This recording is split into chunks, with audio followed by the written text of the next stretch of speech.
¿Se ve la presentación? Se ve la presentación. Va, Y pues ya está. Sí, perfecto. así te va a aparecer ahí arriba. El tema es que, pobre, tiene el anfitrión y No, no, no, no tiene pasa nada, no que pasa admitir y a la vez presentar, porque este nada. sistema mío por lo menos no me da para otra cosa. Está bien, sí. En un minuto comenzamos. Bueno, para los que no estuvieron la vez anterior en que tuvimos la gran felicidad de tenerlo a José Antonio y de volver a tenerlo hoy, José Antonio es licenciado y doctor en Derecho por la Universidad de La Coruña, catedrático de Filosofía del Derecho de dicha universidad, fue decano de la Facultad de Derecho allí, presidente del grupo de expertos en bioética de la ONT. La ONT es la Organización Nacional de Trasplantes de España, que es la envidia de todo el mundo. ¿En cuánto están por millón de habitantes de donantes? ¿40? ¿50?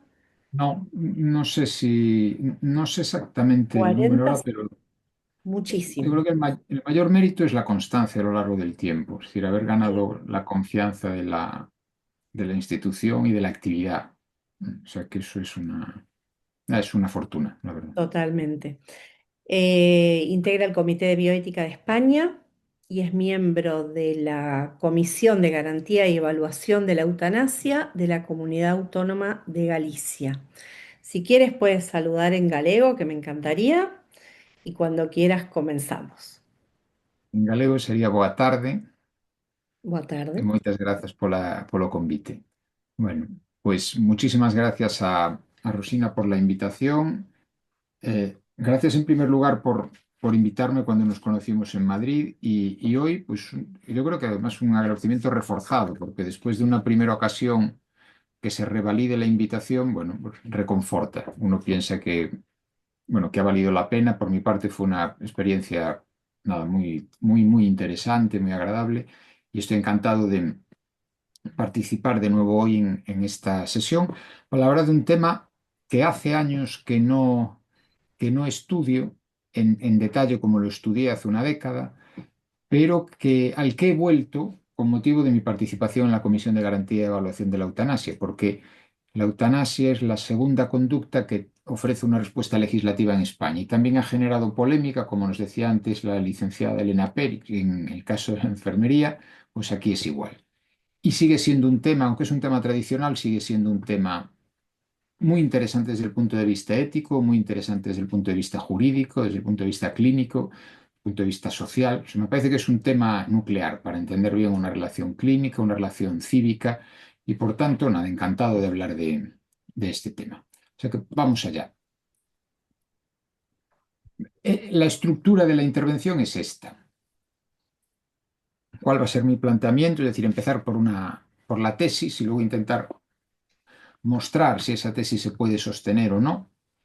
El marco de referencia, es decir, cuál es el contexto en el que creo que se debe reflexionar y se debe concebir la objeción de conciencia, y después ya una parte más descriptiva respecto del concepto, las características, más tradicional si se quiere, pero para justificar claramente cuál es mi posición. En quinto lugar, las clases de objeción de conciencia, porque normalmente se habla de un único tipo de objeción de conciencia y, bueno, sostendré que hay dos tipos de objeción de conciencia. ¿Cuál es la regulación legal en España? Esto lo podemos pasar más por alto, pero bueno, me ha parecido importante por lo menos reflejarlo. Y después, cómo actuaría ya en el mundo, digamos, en el mundo clínico, porque en realidad vamos a analizar la objeción de conciencia sanitaria y la conclusión final. Este es el panorama de la sesión. Bueno, el planteamiento. Comencemos por aquí. Ahora, yo soy partidario de la objeción de conciencia. Esto no todo el mundo lo admite. Hay personas que rechazan la objeción de conciencia y hay literatura bioética reciente y no tan reciente que rechaza la objeción de conciencia porque cree que una vez que los profesionales sanitarios, sean cuales sean, aceptan esa profesión, bueno, por encima de su conciencia debe estar ese compromiso profesional. Yo creo que no, que es posible ponderar ambos valores y que es posible armonizar los dos valores, los distintos valores o bienes que estén en juego y que por tanto hay que protegerla. Entonces, creo que la objeción de conciencia de los ciudadanos y de los profesionales sanitarios debe protegerse, que existe un derecho a la objeción de conciencia, pero que ese derecho tiene carácter excepcional, y esto lo subrayo ya desde el comienzo, y que como la sociedad lo debe proteger y existe un derecho, hay que proteger esa libertad de conciencia y la objeción de conciencia de los profesionales, pero el carácter excepcional determina que se tenga en cuenta no solo la conciencia de los profesionales, sino también a los pacientes y usuarios, a la profesión a la que pertenece ese profesional o esa profesional que quiere objetar y la responsabilidad del Estado garantizando los derechos. Por tanto, la estructura que protege la objeción de conciencia. Esta es la tesis. Por lo tanto, existe objeción de conciencia, es una objeción de conciencia profesional, pero la objeción de conciencia tiene que equilibrarse con otros derechos y valores en juego. Bueno, este es un caso que lo podemos ver después, casi lo voy a saltar ahora para no detenerme, pero es un caso que puede explicar, si quieren, después cómo funciona la objeción de conciencia. Un caso que, que yo viví en el Comité de Ética Asistencial del Complejo Hospitalario Universitario de A Coruña. Entonces, de momento lo voy a dejar, voy a ofrecer las herramientas teóricas y si eso volvemos después. Bueno, el marco de referencia, ¿cuál es? Primero, desde un punto de vista jurídico-político, la objeción de conciencia es un fenómeno moderno. Esto significa que solo tiene sentido pensar la objeción de conciencia en sociedades donde exista pluralidad. El mundo antiguo, aunque esta es una, probablemente, no probablemente, con certeza es un juicio injusto, pero si podemos dividir el mundo, al menos el mundo occidental, en un mundo antiguo, el mundo moderno, desde la aparición del Estado-nación, perdón, eh, el mundo moderno desde el siglo XVI o XVII es un mundo de sociedades plurales, axiológicamente. Esto significa que conviven sí, sí, varios valores, o sea, y por tanto varias concepciones axiológicas, y que esto no solamente es un hecho, sino que es algo valioso desde el punto de vista moral, esa pluralidad axiológica, y lo que exige es la libertad de conciencia, es decir, que cada persona pueda elegir esos valores y determinar qué tipo de valores gobiernan su vida, con límites, como veremos. Y esto va a dar lugar a un modo de configurar las comunidades en general, que es en nuestros casos unas sociedades democráticas que determinan que la mayoría, el criterio de la mayoría, porque no se alcanza fácilmente una unanimidad, sea el que prevalezca. Pero eso no significa que esa decisión de la mayoría tenga que prevalecer siempre sobre la conciencia individual del ciudadano. Por tanto, yo como individuo puedo disentir de la mayoría. Y a veces ese disenso merece protección. Merece protección por parte de la comunidad, no simplemente que yo esté en contra, sino que además puede ser protegido. Por tanto, que algo sea mayoritario no lo convierte en correcto y además nuestras constituciones y nuestras sociedades no solamente admiten la mayoría, sino que admiten también las minorías, que esa es una de las características de la democracia, la protección de las minorías. Y por tanto legitima el disenso e incluso ofrece herramientas para protegerlo. Es decir, no solo la libertad de conciencia, sino una manifestación que va a ser la objeción de conciencia que permite proteger ese disenso, esa conciencia individual del ciudadano. ¿Y cuál es el marco jurídico político concreto? Bueno, pues para entenderla es donde lo analizo yo y creo que es válido para analizarlo también en Argentina, en Chile o en esos países del cono sur, como se decía antes, un Estado social y democrático de derecho. Empleo como referencia a mi Constitución, pero lo podemos analizar de otro modo. Incluso haré una pequeña referencia a la Constitución argentina posteriormente. Libertad, justicia, igualdad y pluralismo político. Ahora, lo que me están diciendo con estos valores superiores es que mi conciencia, aunque sea una conciencia única o minoritaria, merece protección. Protegen el pluralismo, protegen la libertad, protegen la igualdad, en este caso la igualdad de creencias, y se guían por un valor de justicia. Además, esto es una cuestión más técnico-jurídica, pero lo que llamamos los estados constitucionales de derecho, que hablan de la constitucionalización, es decir, de un modo de entender las normas jurídicas según el cual la ley ya no es la cúspide, sino que la cúspide está en la Constitución. Esto, si es preciso, volveremos después, pero determina un modo de razonar respecto de la objeción de conciencia que no es el modo tradicional. Y en segundo lugar, una distinción que me parece importantísima para entender la objeción de conciencia.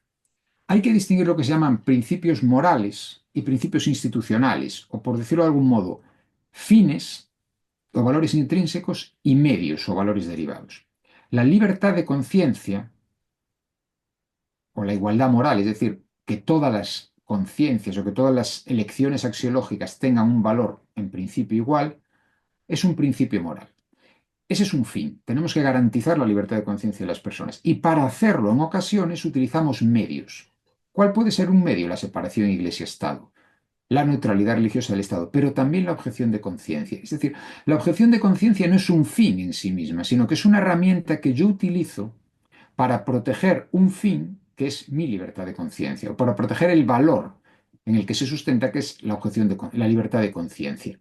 Esto se ve, además, bien, al menos en el texto constitucional español, cuando hablamos de la libertad ideológica, religiosa o de culto, que es la libertad de conciencia, porque la objeción de conciencia es una manifestación de ese derecho, no es un derecho en sí mismo, un derecho. Bueno, ¿y cuál es el marco clínico? Pues el marco clínico es el mismo que el marco jurídico-político, porque en una relación clínica tradicional, lo que llamamos o lo que podemos considerar una relación paternalista, no existe objeción de conciencia, ni tiene sentido, porque el paciente es una persona irrelevante. La única conciencia, el único criterio moral, no solamente el criterio científico, sino el criterio moral que existe y prevalece es el del profesional. Y el profesional siempre actúa guiado por su conciencia, ¿no? Y por tanto, no hay ningún problema. Además, como estamos en un mundo antiguo, decía, tenemos un conjunto de valores o deberes bastante unánimes, bastante uniformes. Por tanto, la objeción de conciencia no tiene razón de ser, no tiene razón de existir. En cambio, en la relación clínica moderna sí existe la objeción de conciencia y sí se debe proteger, porque hay pluralidad axiológica por parte de los profesionales y puede haber divergencias entre los profesionales y los pacientes o los usuarios, porque los pacientes usuarios son personas autónomas que pueden tener sus propios valores distintos de los demás y porque además la praxis clínica es una praxis compleja, con nuevos escenarios, nuevos conceptos, con complejidad tecnológica y por un factor que a veces se olvida, y es que las obligaciones profesionales no se definen exclusivamente por parte de los profesionales, sino que se definen en un contexto social. Y por tanto, también la ciudadanía, a su modo y con un alcance muchísimo menor, interviene en la definición de esos valores profesionales. En consecuencia, en la relación clínica moderna, esto es, en 2025, en una relación clínica que nos parezca adecuada, una relación clínica deliberativa que respete los valores de las personas que participan en ella, sí debe existir objeción de conciencia.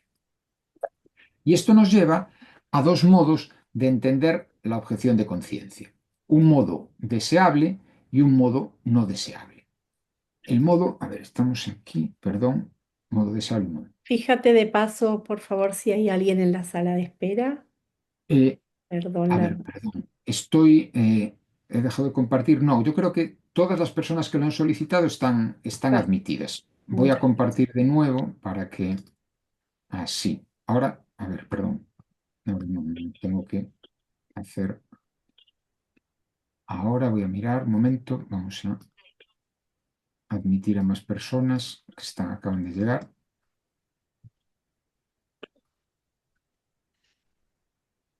Bien, están ahora todas admitidas, yo creo. Si no, vuelvo a hacer un repaso. Eh, Decía, hay modos de protección no deseables y modos deseables, que es lo que llamo objeción de conciencia responsable. ¿Qué modos me parecen indeseables o no los cursos extremos, por hablar en términos comunes o que compartimos muchos? Cuando hablamos de absolutismo de la conciencia, solo protejo la conciencia, o cuando rechazo de forma rotunda y absoluta también esa protección. O la protejo siempre o no la protejo nunca. Bueno, lo que se llama protección unilateral o absolutismo de la conciencia es una tesis sostenida por algunos profesionales que dirían que la conciencia prevalece siempre y que hay que protegerla en todo momento. Claro, ¿cuál es el problema de esta posición? Que acaba desprotegiendo las leyes democráticas y que, por tanto, esos criterios que nos hemos dado para la convivencia pacífica, razonable y justa no tienen ningún tipo de relevancia o la misma relevancia que la conciencia de las personas. Y esto es excesivo, porque la protección de la conciencia es parte, además, de las leyes democráticas. Y luego por un riesgo de casi de funcionamiento práctico, que es el riesgo de anarquía. Si la conciencia prevalece siempre, mi conciencia prevalecerá en mi caso, pero la de mis vecinos prevalecerá a su vez igual. Y por tanto no hay ningún criterio para la convivencia común. Esta es una posición, el absolutismo de la conciencia, peligrosa desde el punto de vista ético, desde el punto de vista jurídico y desde el punto de vista político y también profesional. La tesis llamada de la incompatibilidad o de la separación estricta es otra tesis extrema, pero se va al otro lado. Y aquí lo que dice es que la conciencia no prevalece nunca, porque en el espacio público, igual que en el espacio profesional, una vez que hemos aceptado una serie de criterios, la conciencia debe quedar al margen.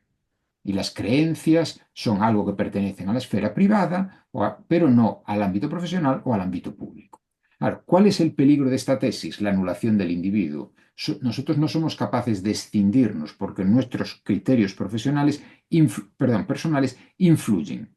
Lo que no podemos es separarlos o excluir esas creencias religiosas o morales de la esfera pública ni tampoco del ejercicio profesional. Lo que tenemos que ver es cómo equilibrarlas. Y eso es lo que se llama, es la tesis de la acomodación o la tesis de la protección bilateral.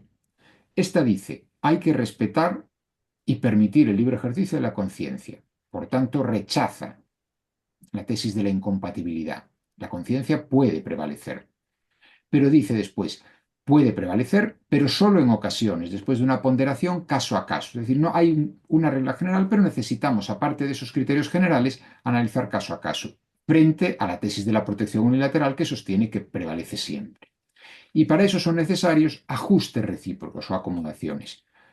Cuando un profesional o una profesional ejerce la objeción de conciencia, tiene que respetar a los ciudadanos y también los derechos de los ciudadanos, evitar la discriminación de las minorías diferentes, evitar al mismo tiempo la anarquía de la soberanía de la conciencia y buscar la atenuación del conflicto.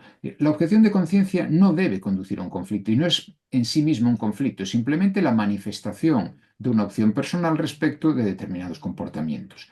Bueno, pues el resto de la intervención está destinado a explicar en qué consiste esta tesis de la objeción de conciencia responsable o tesis de la acomodación o protección bilateral.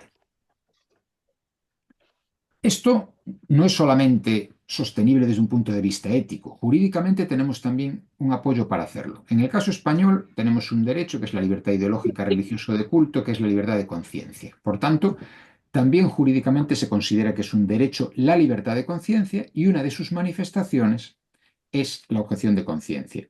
Pero junto con este artículo hay que tener en cuenta otros preceptos, por ejemplo, el deber prima facie de obedecer al derecho. Y las profesionales y los profesionales sanitarios tienen una obligación de atender y de asistir, y por tanto la objeción de conciencia tiene que entenderse de forma excepcional. Afecta también al derecho a la integridad, y lo mismo pasa en la Carta de Derechos Fundamentales de la Unión Europea, que está incluido en el tratado, bueno, es como una constitución europea, y que habla también del derecho a la libertad de pensamiento, de conciencia y religión. Y que incluso dice en su número 2, artículo 10.2, se reconoce el derecho a la objeción de conciencia de acuerdo con las leyes nacionales que regulen su ejercicio. Es decir, no se atreve la Constitución prudentemente a establecer los criterios de la objeción de conciencia y lo deja a cada país. Esto se ha reflejado en una evolución interesantísima en nuestro Tribunal Constitucional, de la que podemos hablar después si se quiere, pero que corrobora ese carácter de derecho de la objeción de conciencia. Y en Argentina también podemos decir lo mismo, lo que pasa que de un modo diferente. De entrada, el artículo 14 sí dice que hay un derecho a profesar libremente por cada persona su culto. Claro, conforme a las leyes que reglamenten su ejercicio, habría que ver cómo están. Y que los extranjeros también tienen eso. Eso está muy bien, que no se restrinja a los nacionales. Al mismo tiempo están diciendo que todos los habitantes son iguales ante la ley y por tanto que cualquier culto, en principio, merecería ese respeto. El artículo 19 dice, las acciones privadas que no ofendan al orden y a la moral pública ni perjudiquen están solo reservadas a Dios y exentas de la autoridad de los magistrados. Ningún habitante será obligado a hacer lo que no manda la ley, ni privado de lo que ella no prohíbe. Bueno, esto da lugar a lo que llamamos en filosofía del derecho la norma general de libertad. Esto da para otro seminario. Pero así entendido, podemos interpretar que es posible elegir, si no hay una determinación de culto, cualquiera. Pero si vamos al artículo 2, vemos que el gobierno federal sostiene el culto católico apostólico romano. Bueno, habría que ver cuál es la interpretación de si esa interpretación del sostenimiento por parte del gobierno federal afecta a todos o no. De manera que la Constitución argentina es más ambigua o no es tan clara como la Constitución española y la Constitución europea o la Carta de Derechos Fundamentales de la Unión Europea respecto de esto, aunque sí admite una cierta igualdad o por lo menos la prohibición de la discriminación por razón de culto. Y esto podría sostener en cierto modo la objeción de conciencia. Sobre esto, pero ya digo, esto es una cuestión más jurídica, éticamente no hay por qué cuestionarlo. A mí me Bueno, parece, perdón, que esto de que sostiene, que el gobierno federal sostiene ese culto, creo que cambió, pero no estoy segura, no sé si alguno de mis compañeros lo sabe. puede ser. Puede ser. Yo he intentado buscar la actual. Aún así, No, no, es no, una eso sí, diferencia así. jurídica. Ok, Es decir, que aquí la separación iglesia-estado no está tan clara, no. digamos así. Pero bueno, vamos a reflexionar éticamente. Esto es simplemente una mención y vamos al concepto. ¿Qué es la objeción de conciencia, entonces? Aunque lo sepan, yo lo que voy a intentar es sistematizarlo. Este es el objetivo de la sesión. Bueno, pues es la negativa a cumplir un deber jurídico ineludible de naturaleza personal por razones de conciencia. Esta me parece la definición más precisa. A veces se habla de deberes profesionales ineludibles de naturaleza personal por razones de conciencia. No me parece tan clara, pero lo que está claro es que yo me niego a cumplir un deber ineludible de naturaleza personal. Es un deber que tengo yo por razones de conciencia. Como tal, es una manifestación de una libertad, no es un derecho fundamental autónomo. Insisto, antes hablaba de los principios institucionales y cuando comenzaban los principios institucionales, donde estaba la objeción de conciencia y los principios morales, que es el caso de la libertad de conciencia, y podemos decir que la objeción de conciencia es una manifestación de la libertad de conciencia cuando aparece un conflicto. Y es un conflicto práctico. Práctico porque se manifiesta en la actuación. No se manifiesta únicamente en la conciencia, sino que tiene que manifestarse externamente. Es decir, no es solamente un conflicto de normas, no es un conflicto de valores, no es un conflicto de intereses, sino que es un conflicto de deberes de actuación. Si yo el conflicto lo tengo en la conciencia y lo resuelvo o no lo resuelvo en la conciencia, pero no da lugar a la actuación, ahí nuestra capacidad de intervención es distinta. Quedémonos, por tanto, es una negativa o rechazo a cumplir un deber jurídico ineludible de naturaleza personal por razones de conciencia. ¿Y qué no es la objeción de conciencia? Porque a veces nos ayuda más. No es desobediencia civil, es decir, no es la actitud pública y no violenta que puedo tener yo, mediante la cual infrinjo normas jurídicas, pero con una finalidad, que es un cambio legislativo de orientación política. Es decir, yo desobedezco una norma jurídica, pero no para no cumplirla solamente, sino para conseguir que se cambie esa norma, ¿no? O que cambie la orientación política. No es lo que algunos autores han llamado la reticencia profesional, que es una cierta repugnancia o impedimento que tiene un profesional para intervenir, pero no por un conflicto entre un principio moral y una norma legal, sino por otras razones que determinan que no actúe siguiendo una indicación. Puede ser incluso porque está en desacuerdo con esa instrucción. O sea, por tanto, hay razones que Aló, llevan a una Karen. persona a no intervenir. No es lo que se llama la angustia moral, el distrés moral, que Aló. es una situación en la que un profesional experimenta un conflicto entre dos obligaciones, sabe exactamente qué es lo que debe hacer, pero es incapaz de hacerlo. Por ejemplo, una divergencia dentro de un equipo asistencial donde un profesional tiene claramente lo que debe hacer, pero por las presiones de ciertas personas, pues deja de hacerlo. Eso le genera angustia moral porque él sabe que lo debe hacer, pero es tal la presión del grupo que duda si hacerlo o no. Pero ahí él no tiene ninguna duda sobre cuál es su deber de conciencia y la conciencia no le plantea ese problema. Tampoco lo que se ha llamado en esta guía de ética de la objeción de conciencia, dirigida por el profesor Diego Gracia, por Juan José Rodríguez Sendín, cuando era presidente de la Organización Médica Colegial. La pseudoobjeción es el profesional que cree que está objetando, pero no está objetando. O sea, cuando él rechaza intervenir a una persona porque no le parece oportuno, porque no está de acuerdo con lo que dice y cree que eso es objeción de conciencia, cuando en realidad es una falta de respeto a la decisión autónoma del paciente, bien porque no esté de acuerdo con ella o bien por una divergencia entre ellos. O la criptoobjeción, que es la actuación como si se objetara, pero no se objeta. Una, profesionales que confunden, o no que confunden, que intervienen de un modo en el ámbito privado o en el ámbito público, o que rechazan a los pacientes por razones distintas.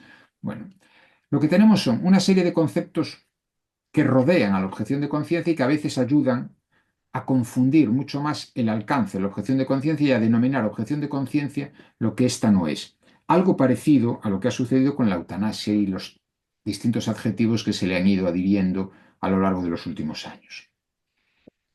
¿Y qué características tiene la objeción de conciencia? Porque esto nos ayuda. Una cosa es la definición o el concepto y otra cosa son sus características y así podremos conocerla mejor.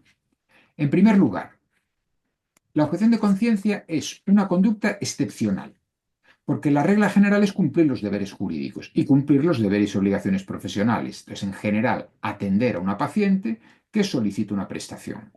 Aunque si esa prestación es la interrupción voluntaria del embarazo y mi conciencia objeta a hacerla, veremos si la objeción de conciencia permite que no lo haga. Pero la regla general es cualquier paciente o persona usuaria que acude a un centro de salud espera ser atendida por la profesional o profesional que le... Esa es la regla general. Su carácter pacífico que nos permite diferenciarla de la desobediencia civil o más allá de la insumisión. La ausencia de finalidad política. Cuando una profesional objeta, no está cuestionando la legitimidad de la dirección de un hospital, del poder legislativo dictando normas, del Estado democrático de su nación, sino que lo único que pide es no participar en ese concreto caso. Y, si hay un caso futuro y sucede lo mismo, no participar de nuevo en ese caso. Pero no tiene por qué estar cuestionando todo eso. Puede no estar de acuerdo con la ley, pero no, su finalidad no es esa, su finalidad es solamente no intervenir. Además, al no tener esa finalidad política, no excluye cumplir otras obligaciones legales, por ejemplo, la atención previa a esa intervención o posterior, ni quiere suprimir la norma jurídica, sino solo que no se aplique. Insisto, mediante la objeción, una persona que objeta al aborto, voy a coger el ejemplo de nuevo del aborto o de la eutanasia, si quieren, cojo el de la eutanasia. Un profesional puede objetar a participar en un proceso de prestación de ayuda para morir en España, un proceso de eutanasia. Puede estar en contra de la ley, pero cuando objeta no quiere modificar la ley. Lo único que quiere es no participar en ese procedimiento. Si quiere modificar la ley, sabe que la vía no va a ser la objeción, sino que será una revisión de esa ley o un cuestionamiento por parte del Tribunal Constitucional que diga que una parte es inconstitucional. Por tanto, la objeción de conciencia no tiene finalidad política. Eso sí, es un derecho con fundamento jurídico constitucional, una actuación con fundamento jurídico constitucional. Y esto es muy importante para las personas que lo ejercen porque significa que tiene un vínculo con los derechos fundamentales y que teniendo ese vínculo con los derechos fundamentales, por esa característica que mencionaba antes de la constitucionalización de los sistemas jurídicos, no necesitaría regulación legislativa para estar protegida, aunque la legislación ofrece seguridad y certeza a la hora de saber en qué condiciones se tiene que ejercer. Para que la objeción de conciencia sea genuina, es decir, para que tenga ese carácter genuino que digo al final, tiene que tener un fundamento moral de identidad.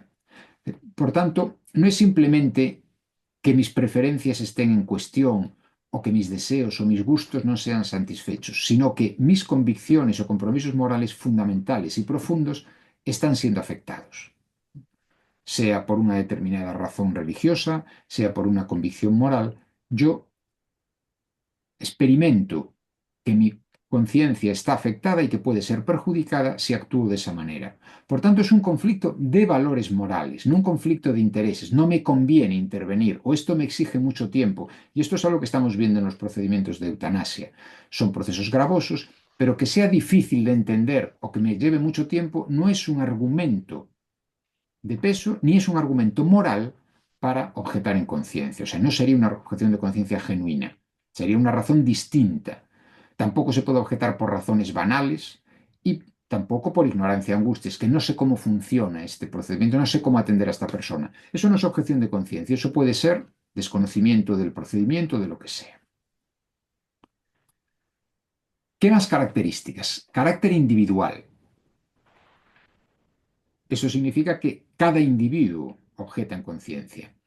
Por tanto, que no existe objeción de conciencia colectiva o general. Por tanto, si un ginecólogo, una internista, una cirujana, un anestesista objeta, no significa que todo el servicio objete, sino que pueden todos los profesionales de un servicio objetar, pero sería un conjunto de objeciones de conciencia individuales y no una objeción colectiva o general. Y habría que resolver ese caso. Y en segundo lugar, no existe objeción de conciencia institucional. Esto es más polémico. Hay quien considera que las instituciones tienen también derecho a la objeción de conciencia. Me parece que no es eso lo que tienen, que hay que proteger a las instituciones, hay que admitir que existen centros con ideario o con una determinada orientación ideológica, pero la objeción de conciencia no creo que sea un derecho que se pueda atribuir a las instituciones. Igual que este carácter individual en cuanto al sujeto, también en cuanto al objeto, porque no se puede objetar a las acciones genéricas, sino que tiene que ser una intervención concreta y no a todas las actuaciones o situaciones, sino a unas determinadas. En el caso de la prestación de ayuda a morir, no a las actuaciones previas, no a las actuaciones posteriores, sino concretamente a aquellas que conducen a la pérdida de la vida del paciente. Y en el caso de la interrupción voluntaria del embarazo, algo semejante. Y luego tiene carácter prima facie, y esto tiene que ver con su carácter excepcional. Es decir, que una persona, que un profesional invoque la conciencia, no garantiza que se reconozca la objeción de conciencia. Es decir, una persona puede decir que su conciencia está afectada por esa intervención. Podemos comprobar que efectivamente es una conciencia, es un valor moral profundo y fundamental para esa persona, que intervenir le causaría un perjuicio, pero existen situaciones que impiden reconocer la objeción de conciencia. Son a su vez excepcionales, pero estamos pensando en el caso de una emergencia, de la necesidad de intervenir en una interrupción voluntaria del embarazo para evitar, por ejemplo, la pérdida de vida de la madre o para intentar de ese modo evitar la pérdida de la vida de la madre e intentar salvar al feto. Es decir, hay la emergencia o esas situaciones excepcionales prevalecen sobre la conciencia del individuo, porque hay otras terceras personas y valores que están en juego que determinan que esa conciencia ceda en ese concreto caso, no porque la conciencia no sea genuina, no porque la objeción de conciencia tampoco sea auténtica, sino porque las circunstancias determinan que los valores que prevalecen tras la ponderación son otros. Por eso hablamos de carácter prima facie, es decir, no basta objetar y no basta comprobar que la objeción de conciencia es auténtica para que se tenga que reconocer. Aunque esto es prácticamente así, el reconocimiento tiene lugar en la mayor parte de los casos. Bueno, y por último, la objeción de conciencia es una negativa a lesionar un derecho fundamental o un bien básico, si se quiere. Es decir, no bienes irrelevantes o daños irrelevantes. No se objeta a utilizar un determinado fármaco, dejar de utilizar un determinado fármaco, o no se objeta a estar en un determinado lugar o en otro, sino cuando hay valores de entidad, por ejemplo, la vida de una persona. Ante un deber jurídico específico. Y esto significa que si yo tengo la posibilidad de elegir intervenir o no intervenir, no objeto, simplemente elijo no intervenir.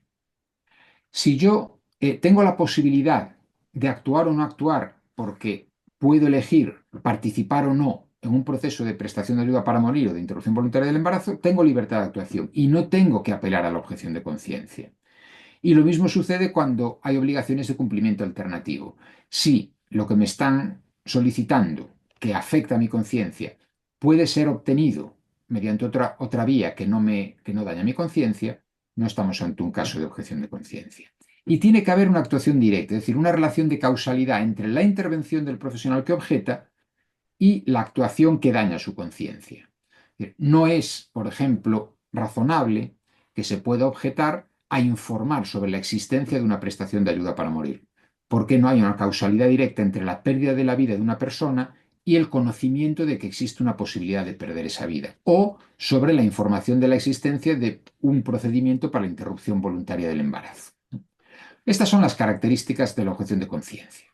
Bueno, y vamos dando un paso más a hablar de las clases de la objeción de conciencia. Y esto tiene que ver, de nuevo, con la historia. La objeción de conciencia es una realidad moderna, decía, y es una realidad moderna que se acaba reconociendo, sobre todo cuando aparecen los catálogos de derechos, estamos hablando del siglo XX, y en nuestro caso, pues las constituciones o los derechos de los pacientes, pero fundamentalmente las constituciones que reconocen la libertad de conciencia. Pero desde el punto de vista profesional, esto significa o se puede interpretar de otro modo. Inicialmente, la obligación de las profesiones sanitarias, y el caso de la medicina es el ejemplo más claro, es curar y en cierto modo cuidar, pero sobre todo curar y respetar las decisiones autónomas. Ya a través o a partir del documento de los fines de la medicina del Hastings Center, sabemos que no es solamente curar, que es también cuidar, y ya estamos ante una relación que reconoce la autonomía de los pacientes. Pero el profesional, cuando no quiere intervenir en la prestación de ayuda para morir o en la interrupción voluntaria del embarazo, lo que quiere sobre todo es evitarse un daño a sí mismo, a su propia conciencia, y a la vez, bueno, evitar un daño a los otros, a la integridad o la vida, porque tiene una concepción de la vida y de la integridad que significaría producir un daño en el caso de su intervención. Afecta a lo que podemos llamar, en términos de generaciones de derechos, derechos civiles y políticos. Derecho a la vida, derecho a la integridad. Pero en el siglo XXI, aunque esta es una datación también flexible, los deberes de los profesionales ya no son tan sencillos. Bueno, sencillos, en fin, no creo que sean sencillos, pero ya no se limitan a curar, a cuidar y a respetar las decisiones autónomas, sino también a administrar adecuadamente los recursos. ¿Por qué? Porque ha evolucionado una noción que es la noción del ex artis o buena práctica clínica y del propio significado de cuidar. Claro, si uno analiza en el caso español, yo he tenido la oportunidad de hacerlo, el significado de la lex artis o de la buena práctica clínica, primero advierte que la lex artis consiste en una buena prestación técnica de la intervención, es decir, que haya corrección técnica, aunque no se garantice el resultado, pero que se ha intervenido bien. Con el paso de los años en España, en la década de los 90 del siglo pasado, se empieza a exigir ya un deber de información y de consentimiento. Aunque se haya curado, hay un daño distinto que no tiene que ver con la integridad física o la salud, sino con la que llama integridad moral en nuestra jurisprudencia. ¿Por qué? Porque la autonomía del paciente exige que sepa con antelación qué se le va a hacer y que autorice esa intervención. Y por tanto, la noción del ex artis o buena práctica clínica no se satisface únicamente con los deberes técnicos, sino también con los deberes éticos, si queremos. Y esto lo refleja muy bien nuestra Ley de Derechos de los Pacientes del año 2002. Pero si vamos más allá, nos dicen, y la propia jurisprudencia lo dice, que se trata de limitar el esfuerzo terapéutico, pero también de administrar de forma eficaz y equitativa los recursos. Esto es, de garantizar que los recursos que son insuficientes para cuidar a todos los pacientes se puedan usar y administrar de una forma adecuada. ¿Qué pasa entonces? Que tenemos la finalidad de evitar un daño a uno mismo, a la conciencia, pero también de evitar el daño a terceros, de evitar el daño a la integridad y a la salud de los demás. Porque afecta no solamente a derechos civiles y políticos, a la vida y la integridad, sino también a la salud y asistencia sanitaria, lo que llamamos derechos económicos y sociales, en términos de tradiciones o generaciones de derechos. Porque son problemas de justicia. Y esto, si se acepta esta tesis, y yo creo que se puede aceptar, tenemos dos clases de objeción de conciencia. La objeción de conciencia tradicional, o la más común, que es la que llamamos objeción de conciencia negativa, que se refiere a deberes jurídicos de hacer, en la que un profesional se niega a realizar lo que impone la norma. Cuando yo objeto a la participación en la prestación de ayuda para morir o en una interrupción voluntaria del embarazo, lo que estoy haciendo es negándome a cumplir un deber jurídico positivo, es decir, un deber jurídico de acción. Yo tengo que intervenir para provocar un aborto. Yo tengo que intervenir para provocar la muerte de una persona, para causar la muerte de una persona. Es decir, para prestar un determinado servicio o tratamiento, y lo que hago es apelo a mi conciencia para no actuar. Por tanto, lo que hago es negarme a actuar. Por eso hablamos de un derecho a la objeción de conciencia negativa o objeción de conciencia negativa, porque es un deber jurídico de hacer. Me niego a hacer. Esta, hace unos años, Azucena Couceiro y Pablo Hernando, que es un psicólogo, un especialista en bioética del Hospital Parc Taulí, en Sabadell, en Cataluña, y yo estudiamos los distintos casos de la objeción de conciencia y llegamos a la conclusión de que en muy pocos casos se daba la objeción de conciencia negativa y que muchas veces lo que existía era una falsa objeción de conciencia. Aquí hay algún ejemplo. Cuando alguien no quiere intervenir porque un paciente rechaza un tratamiento y no está de acuerdo con eso. Y este era un ejemplo muy claro en los comienzos de los pacientes testigos de Jehová, donde los profesionales no entendían cómo no se aceptaba una intervención salvadora de la vida por razones de conciencia y se negaban a intervenir, decían que objetaban en conciencia. Bueno, eso no es una objeción de conciencia. Eso simplemente es no aceptar la decisión autónoma de un paciente capaz. Estamos hablando de un adulto capaz, bien mediante un documento de voluntades anticipadas, bien mediante un consentimiento informado. O cuando un adulto capaz, después de recibir una información sobre los riesgos, los potenciales resultados, todo eso, rechaza un tratamiento precisamente en ejercicio de su objeción de conciencia. Aunque existan esos riesgos, bueno, tampoco se puede apelar a la objeción de conciencia. Si se considera que la intervención es fútil o que es una intervención que no se debe realizar, serán razones científicas, pero nunca razones morales las que lleven a no intervenir. Lo que podrá aducir el profesional es que se incrementa el riesgo clínico de tal manera que esa intervención podría conducir a una mala praxis, que podría ser maléfica. Por otra parte, hemos vivido también supuestos donde la falta de conocimiento, la falta de formación o la falta de comprensión adecuada de los escenarios del final de la vida hacía que se pensase que la sedación terminal o que la utilización de medios de soporte vital o de medidas de soporte vital o limitación de esfuerzo terapéutico conducían a una conducta maleficente. No, eso no es objeción de conciencia, eso es desconocimiento de los escenarios del final de la vida y una vez conocidos, lo que hay que aceptar es saber cuáles son los éticamente correctos, clínicamente indicados y jurídicamente lícitos para aceptar la decisión de un paciente que rechaza o que acepta esas medidas o incluso la intervención de un profesional que retira esas medidas sin apelar a la objeción de conciencia. En cambio, cuando se trataba de valores socialmente controvertidos, por ejemplo, en el caso de la reproducción, la interrupción voluntaria del embarazo, o incluso en algunos casos de valores que tenían que ver eso con la sexualidad o con la concepción y que eran disputados, sí cabía la objeción de conciencia, porque socialmente, incluso profesionalmente, existía una discusión sobre lo que era moralmente correcto. Bueno, esta es más o menos la reflexión que hicimos nosotros hace ya casi 15 años, 14 años. Bueno, y aquí se explica, ¿no? Rechazo de tratamiento, cuando no se puede admitir, bueno, el rechazo a las instrucciones previas. ¿Sabes? Que el paciente dijo esto antes, pero no sé ahora lo que diría. Bueno, ha ejercido su autonomía precisamente para eso, ¿no? O no dar la información al paciente porque no se comparte aquello que se quiere informar, el caso de la interrupción voluntaria del embarazo, ¿no? Aquí hay una duda que podemos discutir después y es si cabe la objeción de conciencia en el caso de las actividades prácticas dentro de un grado en medicina, por ejemplo. Lo que parece claro es que no puede haber una objeción de conciencia a impartir una lección o un tema sobre la interrupción voluntaria del embarazo en un grado en medicina o en un grado en enfermería o en otra disciplina donde se tenga sentido introducirlo. Cuestión distinta es a lo mejor en la formación práctica, sobre todo si tiene lugar, bueno, habría que ver cómo es, pero son no admisibles. En cambio, ¿cuándo es admisible? Bueno, cuando hay una afectación inmediata de terceros. ¿Por qué no quiero participar en el aborto? Porque puedo pensar que estoy afectando la vida de un tercer ser humano, que no es la madre ni soy yo, pero sí es el feto que lleva dentro, por ejemplo. Entonces, existen algunos contenidos admisibles, pero son los mínimos. Y por tanto, muchas conductas que antes se calificaban como objeción de conciencia no son auténticas objeciones de conciencia, sino que se deben a otras razones. Pero la evolución de las relaciones clínicas y la evolución de las sociedades nos lleva además a otro modo de entender la objeción de conciencia, que es lo que llamamos objeción de conciencia positiva, que se refiere no a deberes de acción, sino a deberes de prohibición. Cuando un profesional quiere realizar algo que la norma prohíbe, pero la norma lo prohíbe jurídicamente, aunque profesionalmente es algo admitido y éticamente valioso.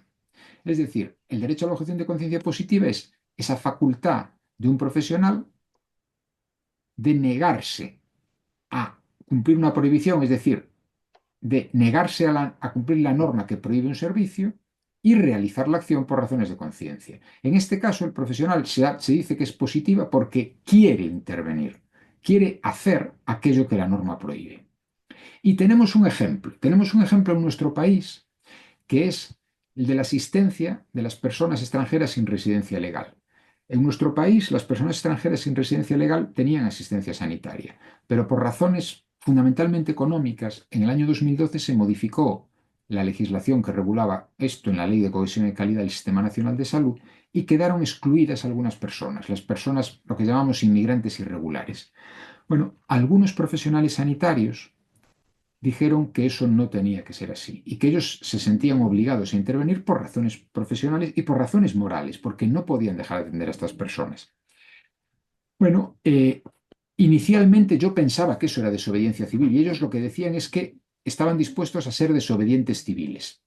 Yo así lo justifiqué inicialmente, pero confieso que un año después de dejarlo por escrito incluso, llegué a la conclusión de que era preferible considerar una objeción de conciencia positiva, porque protegía mucho más a los profesionales. El desobediente civil acepta que está desobedeciendo la ley, acepta que no tiene el amparo de la ley, pero que asume que puede actuar así. Y de hecho un desobediente civil puede ser sancionado por eso. Mientras que la objeción de conciencia no puede dar lugar a una sanción, porque es el ejercicio de un derecho. Y me parecía que la objeción de conciencia positiva era la manifestación de la conciencia, aunque fuese contra ley en este caso. Porque, bueno, precisamente por un juicio sobre la justicia de la ley, pero no un juicio individual, sino un juicio basado en un acuerdo por parte de toda la profesión y por parte de la sociedad. Bueno, hasta aquí la parte más teórica. La regulación legal en España, sobre esto no nos vamos a detener, podemos hablar después. Tenemos solamente dos casos en España, que es la interrupción voluntaria del embarazo, que solo se permite para las personas profesionales sanitarias directamente implicadas, sin que el derecho menoscabe el derecho a la vida, salud y libertad de las mujeres. Esto es, equilibrando lo de las mujeres que quieren interrumpir el embarazo y las profesionales que intervienen. Es una decisión individual que debe manifestarse poco antelación y por escrito y en cualquier momento se puede revocar. Y en todo caso, el acceso a la prestación, esto es, la interrupción voluntaria del embarazo, no se puede ver perjudicada por el hecho de que una profesional objete. Bueno, existe un registro de personas objetoras para facilitar la gestión de todo esto, no para identificarlas, sino simplemente para facilitar la gestión. En el caso de la regulación de la eutanasia, de la prestación de ayuda para morir, es más o menos lo mismo. Profesionales directamente implicados, decisión individual que debe manifestar anticipadamente por escrito y con un registro de los profesionales para facilitar la gestión. En Argentina, lo que he encontrado es una regulación referida a la interrupción voluntaria del embarazo, donde algo parecido se dice, tienen derecho a ejercer las profesionales que intervienen de manera directa. Tiene que mantenerla en todos los ámbitos, pero existen algunas precisiones muy interesantes, como la del ámbito público-privado, esto es, la conciencia es la misma en todos los ámbitos, que hay una obligación de derivación, por tanto, de no abandono de la paciente, no exime de cumplir otros deberes jurídicos y otros deberes profesionales previos y posteriores a esa intervención, y, en caso excepcional, no puede negarse, esto es, la conciencia cede contra o frente a la protección de otros valores. Y aquí, en concreto, con esas otras intervenciones de la letra C, no se podrá ligar para la atención sanitaria posaborto, es decir, para esas intervenciones. Y luego se habla de los establecimientos de salud. O sea, por tanto, las instituciones también tienen obligaciones de garantizar que esto se ejerce correctamente. Bueno, acabamos. ¿Cómo funciona entonces esta objeción de conciencia responsable? Bueno, primero, lo tenemos que analizar desde la perspectiva de la relación clínica. Y lo tenemos que analizar, como decía, como un conflicto práctico, que tiene que aparecer no en la conciencia de los individuos, sino en las actuaciones de los individuos. Y esto da lugar a analizar tres perspectivas, porque hay tres grandes protagonistas en una relación clínica. Los profesionales, en este caso la profesional o el profesional que objeta, el paciente o persona usuaria y la institución o el marco del contexto de la administración sanitaria. Esto ya lo hemos visto, es un deber jurídico de cumplimiento obligatorio, que es incompatible con el mandato y con las convicciones morales del profesional, que no hay una norma que resuelva el conflicto y que el profesional tiene que manifestarlo. ¿Por qué tiene que manifestarlo? Pues porque acabo de decir que no es simplemente un conflicto de conciencia, sino es un conflicto que tiene lugar con las actuaciones del profesional. Y por tanto, ¿qué se exige al profesional objetor? Bueno, el profesional de entrada experimenta un deber de no actuar o de evitar una actuación, el cumplimiento de un deber que lesiona su integridad. Puede ser un deber de prohibición o un deber de actuación. Pero al mismo tiempo, lo que tiene es un deber profesional de intervenir o de no intervenir, porque así lo dice la profesión. Y por tanto, ejerce su derecho a la objeción de conciencia. Lo que está pidiendo es que se le exima de cumplir ese deber por razones de conciencia. Esto es perfecto y se tiene que reconocer así. No reconocerlo significa desproteger la conciencia de los profesionales y eso es un defecto no solamente de la profesión, sino de la sociedad, que estaría discriminando a los profesionales. Ahora bien, hay que reconocer que es un derecho excepcional y, por tanto, que esta manifestación del derecho tiene que hacerse de unas determinadas formas para evitar que se abuse por parte de los profesionales y que lleguemos al absolutismo de la conciencia.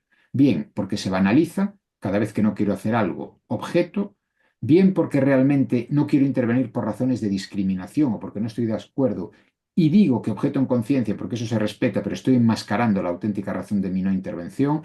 Bien porque soy tan intransigente que quiero imponer mis valores a todos los pacientes o que no respeto a los pacientes y a los usuarios. Bien porque no conozco esa intervención y ante la angustia de no saber qué hacer digo que objeto para no poner en evidencia que no tengo una formación adecuada. O bien porque estoy defraudando a la ley. O sea, en general lo que se está diciendo es que el profesional tiene el derecho a objetar y que en principio lo tenemos que reconocer. Pero para ello tiene que dar una serie de pasos. Primero, aceptar la excepcionalidad del derecho. Existe un deber jurídico previo que es siempre asistir, pero también existe un derecho a negarse a cumplir ciertos deberes jurídicos. La Administración, el Estado, los profesionales deben recibir garantía de que se protege sus derechos, no solo la libertad de conciencia, sino también la no discriminación, no puede ser discriminado por esa decisión, y la confidencialidad y protección de sus datos. Nadie tiene por qué saber cuáles son esas razones. En general, la ciudadanía no tiene por qué saber. Hay que informar al usuario de las opciones disponibles y de la condición de objetor para que no sufra perjuicios y remitir o derivar a otro profesional cualificado sin demora. Esto ya lo hemos visto y lo dice la propia legislación argentina. Y además, algo que se ha discutido, tiene que declarar expresamente la condición de objetor. O sea, si uno pretende reconocer la objeción de conciencia, no puede mantener esa negativa solamente en su interior, tiene que compartirla. No la tiene que compartir públicamente, pero sí por lo menos ante el responsable del servicio o el que gestiona esas intervenciones para que pueda organizarlo.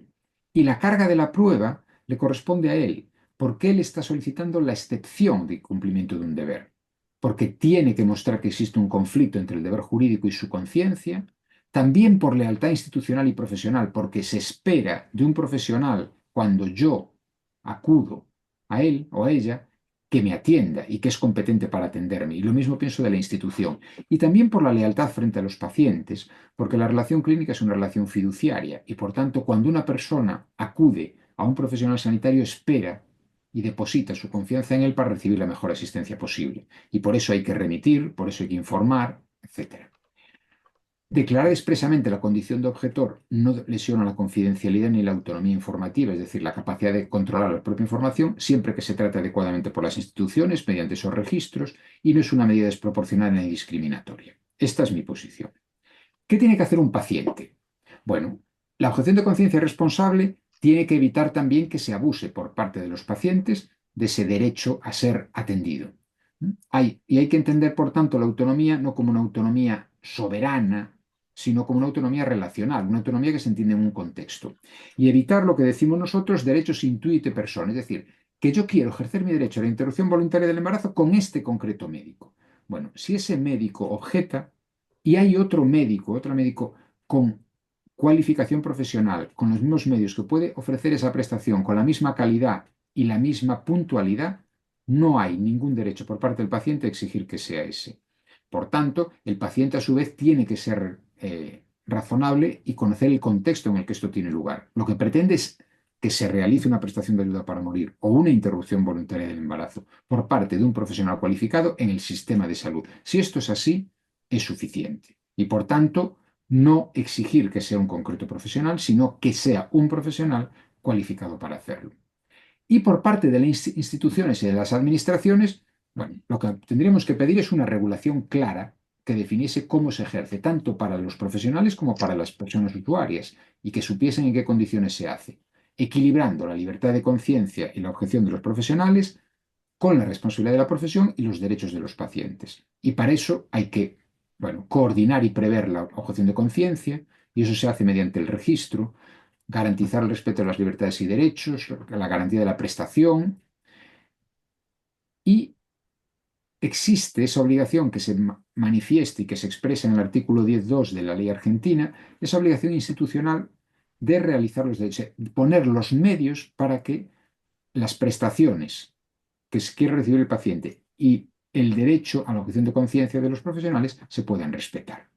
y en su caso a veces se contemplan posibles contraprestaciones del profesional objetor que sean proporcionadas. Es decir, si deja de prestar un servicio, que pueda prestar otro para que haya un equilibrio dentro de los profesionales de esa unidad o de ese servicio. Por tanto, a mi juicio, después de todo esto, llego a la misma conclusión con la que empecé. La sociedad debe proteger la conciencia de los ciudadanos y los profesionales sanitarios. Existe un derecho a la objeción de conciencia de los profesionales sanitarios con carácter excepcional y se debe proteger esa libertad de conciencia y ese derecho a la objeción de conciencia de los profesionales sanitarios, pero siempre en armonía con los derechos de los pacientes y usuarios, con la responsabilidad de las profesiones asistenciales, por tanto, garantizar que al final esa prestación se va a ofrecer, y con la responsabilidad del Estado y de las instituciones, garantizando los derechos. Esta sería la tesis final, que concluye simplemente con unas advertencias respecto de la objeción de conciencia. La experiencia de estos años, no solo la experiencia de estudio, sino también la experiencia en comités de ética o en comisiones de garantía en las que hemos estudiado situaciones en las que se apela a la objeción de conciencia, habla o permite hablar de cuatro tipos de riesgos. En primer lugar, lo que se llama el fetichismo de los medios, es decir, pensar que la objeción de conciencia es la única solución moral para una situación, cuando la solución moral no es esa. La objeción de conciencia es un medio, es como se dice aquí una garantía, un principio institucional. Lo que queremos es proteger la libertad de conciencia. En segundo lugar, el riesgo de inflación de objeción de conciencia, es decir, que todo lo que no nos guste sea motivo para apelar a la objeción de conciencia. Si existe mucha objeción de conciencia, me parece que estamos conduciéndonos a un modelo de comunidad excesivamente individualista y egoísta. O sea, la objeción de conciencia a veces es un síntoma de individualismo moral y una escasa comprensión del bien común o de la convivencia necesaria con distintas concepciones axiológicas. El tercer riesgo es el de la deformación de la objeción de conciencia. Si de nuevo apelamos o apelan los profesionales a la objeción de conciencia ante cualquier situación incómoda o difícil, primero, convertirían el cumplimiento de los deberes en la excepción, mientras que es el incumplimiento de los deberes la excepción y no la regla. En segundo, deformarían la naturaleza y las características de la objeción y podrían llegar a pensar que cualquier declaración de objeción de conciencia merecería ya su reconocimiento.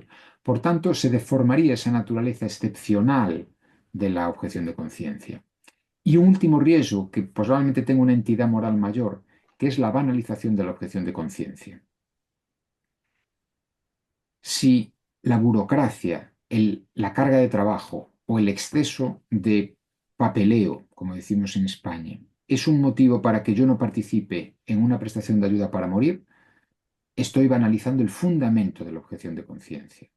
Lo que estoy haciendo es convirtiendo una situación práctica, una situación técnica, en un valor moral, más allá de lo que signifique respecto del individualismo, del egoísmo o de otras cuestiones. Lo que significa es elevar a rango de objeción de conciencia auténtica algo que no tiene un fundamento moral. Y por tanto, banalizar la objeción de conciencia puede ser tan peligroso o más como la falta de su reconocimiento.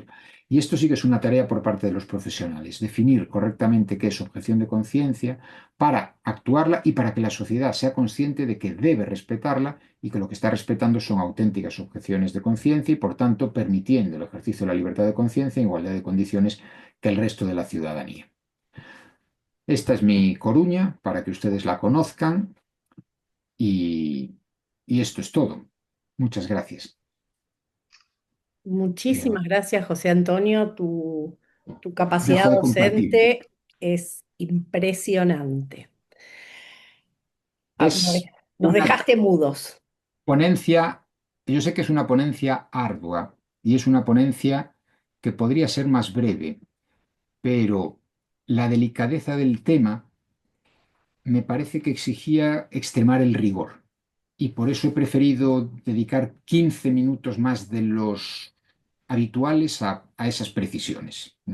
Los Os pido agradecemos, perdón sobre por, todo por los que eso. trabajamos directamente en bioética, necesitamos precisiones conceptuales. Las agradecemos realmente.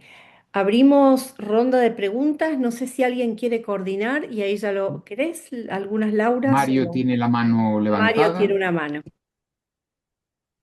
Buenas tardes, José Antonio. Hay tres cosas que me molestan de tu ponencia. La primera es el conocimiento, la segunda es el orden, la tercera es el idioma. Como yo carezco de estos tres atributos tuyos, o estas tres virtudes, quiero decirte que realmente estoy muy molesto, pero estoy maravillado. Quiero contarte algo, José Antonio. Hay instituciones acá que son confesionales, no las voy a nombrar, no tiene sentido. Tengo amigos en todas ellas. Imagínate que cuando discutimos despenalización del aborto, la objeción de conciencia institucional fue uno de los puntos más, yo diría, más criticados y más defendidos por las instituciones. Creo que hoy, José Antonio, creo que hoy ya no hablan de objeción de conciencia institucional, sino que dicen, mira, José Antonio, si querés trabajar con nosotros, vos tenés que comprometerte que no vas a hacer abortos, que no vas a hacer ligadura tubaria, que no vas a hacer vasectomía, que no vas a no vas a recetar anticonceptivos. Esta es nuestra pauta. ¿Estás de acuerdo o no estás de acuerdo? Con lo cual, uno dice sí, no.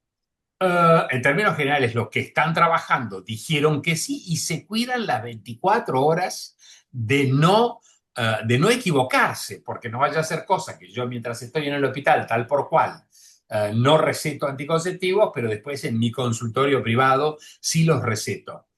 Es razonable esto? Digamos, eh, dejemos la objeción de conciencia y digamos, ¿es razonable esta relación contractual para proteger, en todo caso, una postura? Más que una objeción de conciencia, yo diría una postura institucional. ¿Cómo la ves? Mm, Bueno, Mario, muchas gracias. Estaba asustado con los reproches iniciales, al final ahora quedo encantado, más que, más que asustado. Sí, la objeción de conciencia institucional es un auténtico desafío. En España también. Quizás parece que tenemos, o tenemos una impronta menor después de leer ese artículo 2 de la Constitución, pero sigue muy presente. Somos una sociedad tradicionalmente católica y yo mismo, mi generación ha sido educada en esa moral. ¿Mm? Pero es cierto que con una libertad mayor y estatalmente sí que es una clara separación de Iglesia-Estado, aunque la Iglesia Católica sigue gozando de una serie de privilegios implícitos, pero esto no impide, e incluso las instituciones hospitalarias, que es a lo que ahora nos referimos, aunque tengan esa orientación, muchas de ellas tienen, la verdad, una concepción abierta o flexible respecto de lo que deben hacer. Pero sigue siendo un desafío hasta el punto de que el Comité de Biótica de España, en un pronunciamiento anterior, en la composición anterior, era partidaria de la objeción de conciencia institucional y con buenos argumentos, ¿eh? Lo cierto es que era un informe bien, en ese aspecto, bien hecho. Bueno, yo me alegro de que se vaya abandonando la tesis de la objeción de conciencia institucional y que se busque la protección por otra vía, porque me parece más razonable. La conciencia es un atributo individual. Igual que decía al principio, es un atributo individual y creo que una institución merece que se proteja su ideario. Nosotros hablamos a veces de centros con idearios, sobre todo los centros educativos. Ahora bien, cuando una institución impide a un profesional ya contratado que intervenga de una determinada forma, no podríamos concebir eso como un caso de discriminación, igual que lo hubiésemos dicho a la inversa, si una institución prohíbe a un profesional que no quiere intervenir en una interrupción voluntaria del embarazo. Estoy hablando de una prestación reconocida, Perfecto. no estoy hablando de una opción, ¿eh? Estoy hablando, en este caso, de dos prestaciones reconocidas en España, que es la prestación de ayuda para morir y la interrupción voluntaria del embarazo, los casos que mejor conozco, o la interrupción voluntaria del embarazo en el caso argentino, en esa ley que acabamos de ver. Si un profesional quisiese intervenir en ese centro que por razones, eso, razones religiosas o razones morales, da igual, o sea, no tenemos por qué apelar a la religión, puede ser la moral católica Correcto. perfectamente. No estaría discriminando a ese profesional que quiere intervenir y por tanto, a su vez, lesionando un valor y por tanto lesionando también la libertad de conciencia de ese profesional que quiere intervenir. Yo considero razonable que quiera seleccionar los profesionales y que quiera proteger eso. Lo que no sé es si la legislación laboral permitiría una convocatoria de contratación con esa cláusula.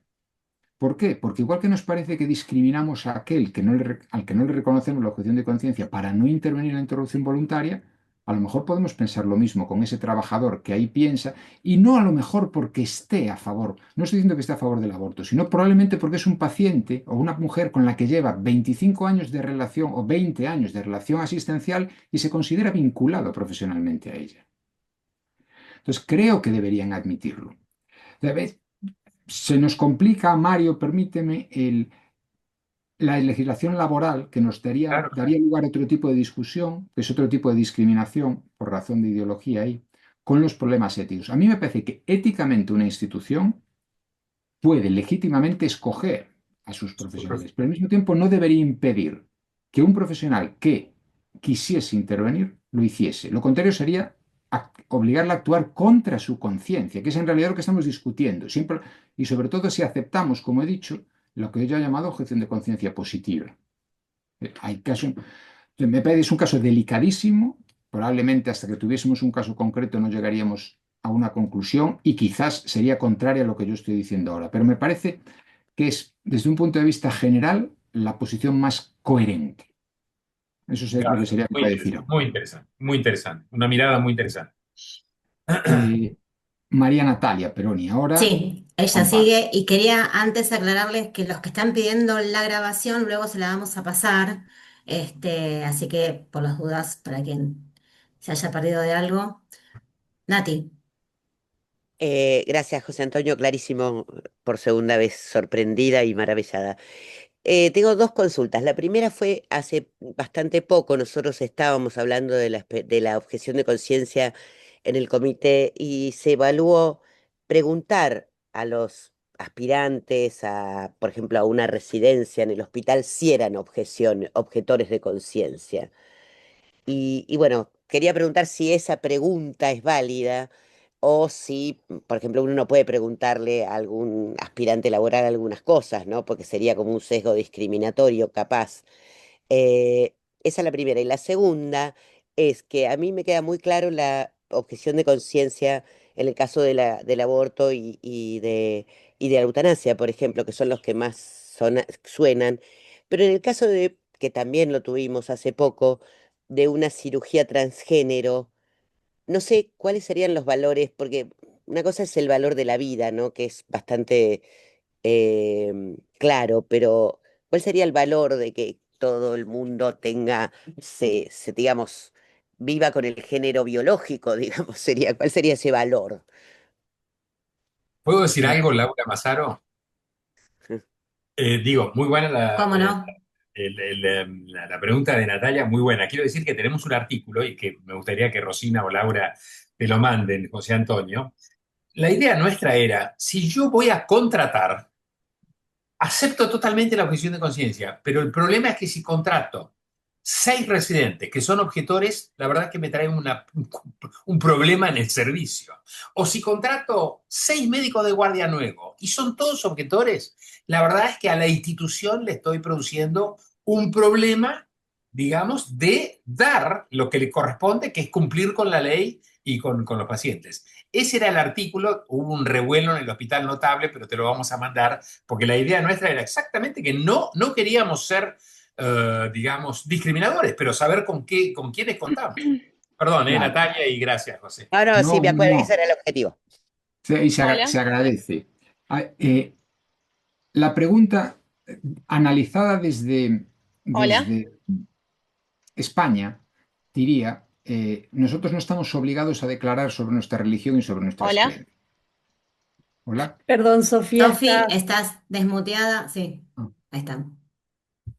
Entonces, y nadie está obligado a hacerlo. La libertad de conciencia consiste en elegir actuar conforme a lo que hemos elegido, pero no necesariamente tener que contarlo, ¿no? ¿Por qué lo tengo que contar en la objeción de conciencia? Porque lo que estoy pidiendo es una excepción al cumplimiento del deber general de cumplir con esto. Entonces, por tanto, en ese caso lo hago. Claro, vuestra decisión de preguntar es una decisión bien intencionada, porque lo que queréis es justamente garantizar que no se va a lesionar la conciencia de esa persona ni las prestaciones de quienes acuden. Pero, y espero leer el artículo, pero quizás hay un modo más proporcionado de hacerlo. Antes he dicho, y hablo en general, porque después a lo mejor cambio de opinión al leer el artículo, pero la objeción de conciencia se debe respetar. Yo reconozco que usted es objetor de conciencia, pero que respete en este caso concreto su objeción, su libertad de conciencia, depende del contexto.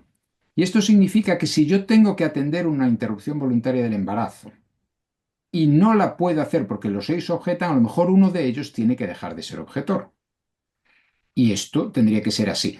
Es cierto, podemos derivar a otro hospital, ¿no? ¿Y qué es lo que se hace aquí? Cuando todos los... Porque existe algo que es tremendo, que es lo que se llama objeción de servicio o objeción de unidad. Es decir, objetan todas las personas y hay que derivar, incluso derivar a otra comunidad autónoma, a otra región, otra provincia, ¿no? Pero, claro, eso no deja de ser muchas veces incluso un riesgo. Aparte de una incomodidad, puede ser un riesgo. Entonces, si el contexto obliga a que la paciente no vea respetado su derecho a la atención, en este caso la interrupción voluntaria, una persona tendría que dejar de objetar y no tendríamos que reconocerlo. Entonces me parece que habría que esperar un momento posterior para evitar un daño previo que es obligar a declarar contra la voluntad de las personas. A ver, al final declaran voluntariamente, pero podemos decir que la voluntad está un poco viciada. No digo coacción, no sé, es una influencia indebida, vamos a hablar así. O sea, ¿lo declararían libremente? Tal vez no. O sea, lo que cuestiono no es lo que se persigue, que yo creo que es bueno y es razonable, sino la proporcionalidad del medio para obtener ese fin. Y creo que tal vez la forma sería esperar a que se dé ese caso, porque además la objeción no impide ser revocada. Puede haber 6 personas que digan que son objetores, pero una de ellas al final, por lo que sea, pues, y esto ha pasado en la prestación de ayuda por morir, alguien que es inicialmente objetor se siente vinculado a acompañar a un paciente en la prestación porque ha sido su oncólogo durante los últimos 18 años y le ha pedido que por favor sea el médico responsable y que lo acompañe en esta fase final. La persona recapacita y dice, bueno, voy con el paciente. Es decir, renuncio, bueno, o no me manifiesto como objetor de conciencia. Eso puede pasar. Entonces creo que antes de causar un mal, antes de evitar una eventual discriminación por razones de conciencia obligando a declarar, esperaría, pero sí advertiría de que si usted es objetor de conciencia, puede llegar el caso de que no se le reconozca. Leeré el artículo, pero con enorme interés, porque me parece además que es una decisión meditada y con sentido, porque lo que se persigue es en todo momento algo beneficioso para el paciente. O sea, yo creo que es la concepción esta de objeción de conciencia responsable. La institución, el paciente, la profesional, y lo que hay que discutir, me parece, es la proporcionalidad. Es decir, si hay alguna vía que permita alcanzar ese fin con medios menos lesivos. Es lo único que me atrevería a decir así en general. No desde el punto de vista laboral, porque si la pregunto o no, además decir, mire, usted conteste, si quiere no conteste. Claro, si se le dice no va a ser contratado si no contesta esta pregunta, creo que ahí sí que hay discriminación laboral. Pero puede hacerse de forma muy sutil y como se ha hecho. Entonces, me gustará analizarlo. Y la segunda, sobre la cirugía transgénero, a mí me parece cada vez menos sostenible. Una cosa era lo que podía ser sostenible antes, me parece que puede dar lugar a discriminación, porque en realidad no deja de ser una elección y es una intervención quirúrgica. Yo desconozco las características clínicas de esa intervención, pero ¿cuál sería el argumento para no intervenir? ¿Que no está de acuerdo con la elección del paciente? Vamos a ver, es una decisión autónoma. Es que no me gusta que usted rechace el tratamiento, yo le voy a transfundir. Pero mire, ya está. O es que el cuarto ciclo no lo quiero. Déjeme así. Yo estoy así bien. No continúe tratando. Para mí, para mí es futilidad absoluta. Mi calidad de vida está. ¿Tengo que respetarlo? Sí hay que respetarlo. Entonces, si una persona decide cambiarse el sexo y para eso, o cambiarse de género, perdón, y hace una cirugía transexual, me parece que quedan pocos argumentos para justificar la intervención distinto de la discriminación por razón de género, por razón de sexo. Pero de nuevo, también sería un tema para estudiar, ¿eh? O sea, y ahí es un buen ejemplo para ver cómo la evolución de los valores sociales condicionan los valores profesionales. Es decir, que la determinación de lo que es buena práctica clínica no es exclusivamente patrimonio de los profesionales, sino de todos. Igual que respecto de los profesores de universidad. O sea, nadie se libra de eso. Bueno, Juan Pablo, Bien, ahora, y luego sí, yo. el doctor. Bueno, en primer lugar, te quiero felicitar, José Antonio. Ha sido una profunda y muy sólida exposición y planteamiento del tema, de la cual a todos nos ha hecho pensar y todos hemos aprendido mucho. Ahora, mi comentario es que esto se refiere claramente a algo excepcional, no a lo que hace la mayoría, sino yo solicito como objetor que se haga una excepción y se me permita actuar de esta manera. Pero eso requiere mucha reflexión y mucho fundamento, y es lo que creo que habitualmente es insuficiente. Ahora, pueden ser objetores los pacientes, pueden ser objetores los profesionales. A veces una institución se declara objetora o a veces hay un estado o país que tiene prohibida tales y tales prestaciones. De modo que no se puede hablar de conciencia, sino de regulación política, que es otra cosa. La conciencia es necesariamente individual y no institucional. De modo que una institución, claramente los hospitales o las universidades católicas, tienen este conflicto de que se consideran que en conciencia la institución no puede actuar así. Yo creo que eso no es correcto, pero sí la institución puede tener determinadas actuaciones o reglamentos debidamente fundamentados. Pero eso no es conciencia. La conciencia es el producto de una reflexión personal. También existe de repente un oportunismo, porque esto me es incómodo, pero no tengo una objeción muy profunda, pero no me gusta.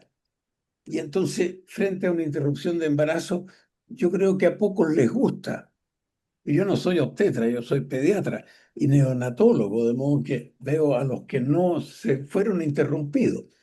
Y resulta que se tiene que tener una posición en el tema, pero producto de una conciencia que necesariamente es una reflexión. El tema se plantea particularmente hoy día en general con el tema del aborto y la eutanasia. En el aborto es la decisión de una mujer influida por circunstancias y por presiones a veces, pero de hecho lo que se afecta es la vida de un ser humano en gestación. De modo que realmente es difícil fundamentarlo. Pero yo comprendo que haya, o en ese sentido, objeción a hacerlo, pero no objeción ni rechazo a la persona que lo solicita. Y creo que esta justificación es muy importante. Tenemos algunas situaciones difíciles de calificar. El rechazo de las transfusiones por los testigos de Jehová. Ahí no hay una reflexión, sino más bien una presión de los pastores, de los testigos de Jehová, que están vigilantes de si se aceptó o no aceptó la transfusión. Y los casos son muchos en que lo aceptaría, pero asume una consecuencia de una especie de castigo de su iglesia. Y por eso rechaza, más que por una convicción muy personal. Y creo que eso requiere principios morales, pero las instituciones no tienen principios. Las instituciones en realidad no tienen conciencia. Sí tienen reglamentos y disposiciones y decisiones de hacer esto y no hacer tales o cuales cosas. Pero eso no es conciencia. Y se le llama conciencia. De modo que la objeción institucional no debiera aceptarse como una objeción de conciencia, sino porque las instituciones creo yo que no tienen conciencia. Ahora, hay muchas veces un oportunismo y un cálculo de conveniencias personales o institucionales. Y recuerdo yo que cuando estaba lanzándose en Chile la autorización de el aborto a solicitud de la mujer, y yo en un pueblo chico le pregunté al único obstetra que estaba ahí y si él sería o no objetor. No, por supuesto que soy objetor, pues me dijo. Si no me voy a llenar de los abortos de todos los de la zona.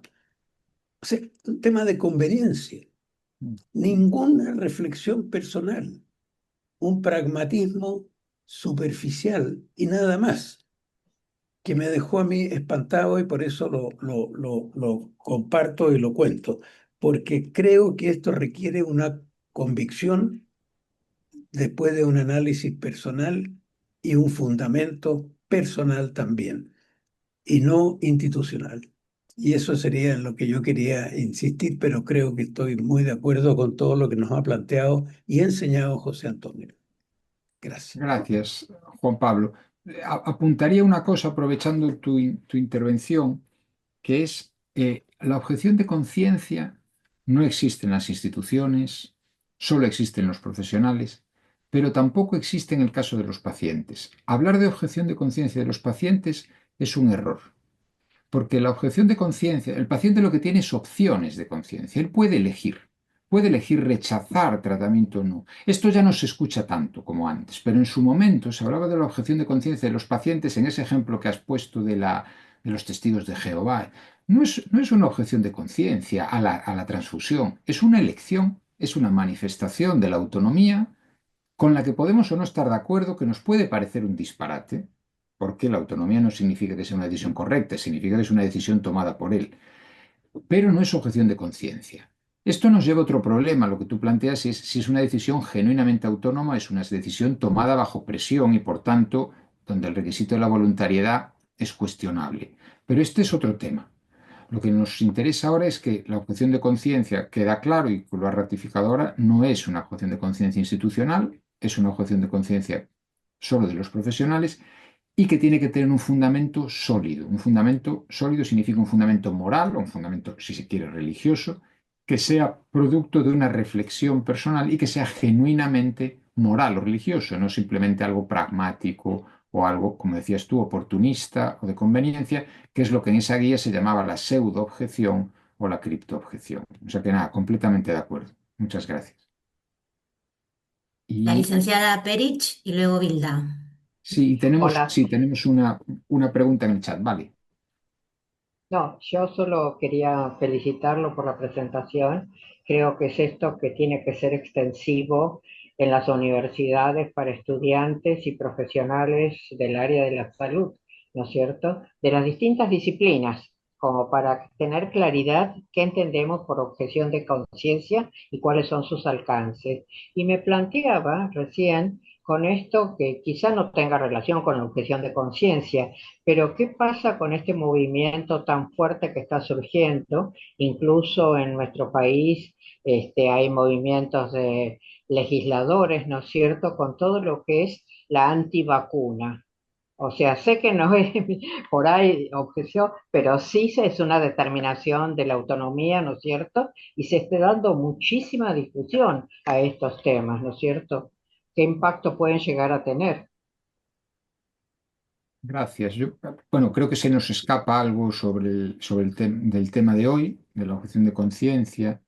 Eh, el tema de las vacunas es sobre la obligatoriedad o no de la vacunación. Es distinto en el caso de los ciudadanos, o en mi caso como el de ustedes, si son profesionales sanitarios o no, o cuáles son las razones de los movimientos antivacunas. Son razones científicas. Por lo menos algunos colegas médicos aquí a veces sostienen, no sé si con acierto o no, que hay vacunas que, la verdad, cuya eficacia no está completamente probada desde un punto de vista científico y que son reacios a vacunarse. Yo ya digo, no lo sé, no tengo conocimientos, pero no tiene que ver con yo creo que no es un problema de conciencia y No.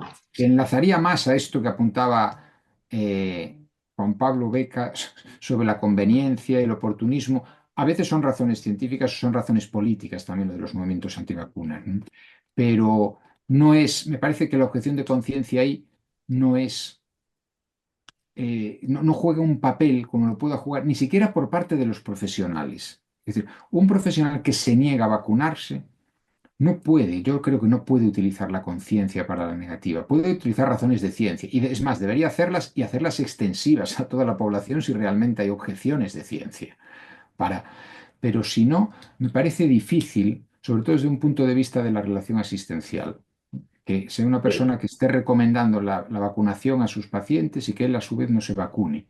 Pero bueno, es un tema, ya digo, que habría que reflexionar con más detalle y ocuparnos en otro momento. sí, sí, yo lo reconozco, pero sé que muchos están aduciendo como que objeción de conciencia, entonces como para separar un poco los Sí, espacios, ¿no es cierto? sí. De acuerdo con lo dicho, me parecería un uso impropio de la objeción de conciencia, así por lo menos en principio. Está, sí, sí. Gracias. Nada. Hay dos mensajes en el chat, ¿no? Sí, unos, Bilda, si querés desmutearte y podés comentárselo. Y después le Sí. damos la palabra a Ezequiel, si está por ahí. Muchas gracias, excelente la presentación.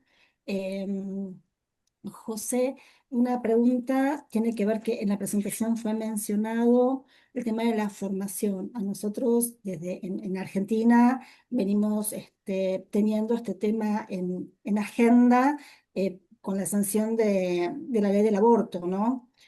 Y bueno, Ezequiel, que también hizo una pregunta, con Ezequiel hicimos un trabajo de investigación en cuanto a actitudes frente a la objeción. En nuestros servicios, soy médica de familia, estamos en este momento discutiendo el problema que se nos presenta con la residencia. La residencia es la formación de los especialistas que tienen una currícula, que hay que cumplir con esa currícula, que tiene créditos y que esas prácticas con las que deben cumplir para ser especialistas incluye la interrupción, por ejemplo, del embarazo, Ujú. sabiendo que en nuestra institución es una práctica que se garantiza, va a haber otro profesional, pero cuando uno forma un especialista, hemos tenido especialistas que van a trabajar a pueblos donde hay muy poquitos habitantes y son el único referente de salud o de cuidado en esas comunidades. Entonces, lo que estamos discutiendo es cómo manejamos esta cuestión de profesionales que son médicos recibidos, pero en formación en su especialidad, y entra en dilema cómo manejamos esa objeción frente a esta práctica que consideramos responsabilidad nuestra que estén formados en hacerla. No sé si se entiende mi pregunta, Sí, sí, sí, sí, pero perfectamente, perfectamente.